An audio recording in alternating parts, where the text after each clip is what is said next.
Baik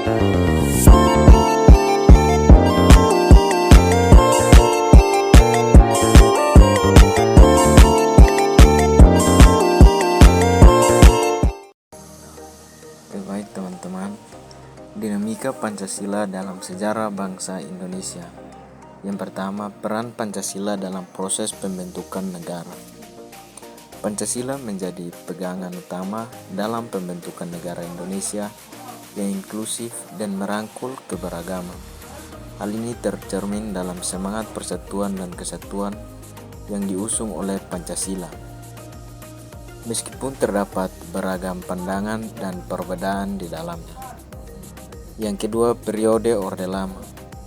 Pada masa Orde Lama di bawah pemerintahan Presiden Soekarno, Pancasila diproklamasikan sebagai ideologi resmi negara yang harus dipegang teguh oleh seluruh rakyat Indonesia. Namun, terjadi pula penggunaan Pancasila untuk kepentingan politik yang otoriter.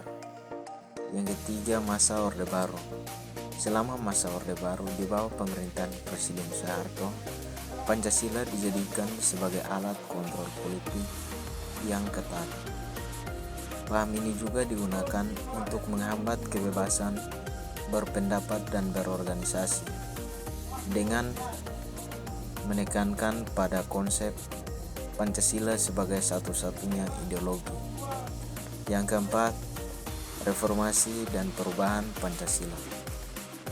Pasca jatuhnya rezim Orde Baru, Indonesia memasuki era reformasi yang ditandai dengan pembaharuan dalam interpretasi dan implementasi Pancasila. Pancasila kembali dilihat sebagai landasan negara yang inklusif, yang menempatkan demokrasi, supremasi hukum, dan hak asasi manusia sebagai nilai-nilai inti. Yang berikut tantangan Pancasila dalam arus sejarah bangsa Indonesia. Yang pertama, korupsi dan ketimpangan. Salah satu tantangan terbesar bagi implementasi Pancasila adalah korupsi dan ketimpangan sosial ekonomi. Korupsi merusak prinsip keadilan sosial dan pemerintahan yang bersih. Sementara ketimpangan menyebabkan kesenjangan dalam akses terhadap kesempatan dan sumber daya. Yang kedua, pluralitas budaya. Indonesia sebagai negara dengan keragaman budaya, agama, dan etnis menghadapi tantangan dalam menjaga persatuan di tengah perbedaan tersebut.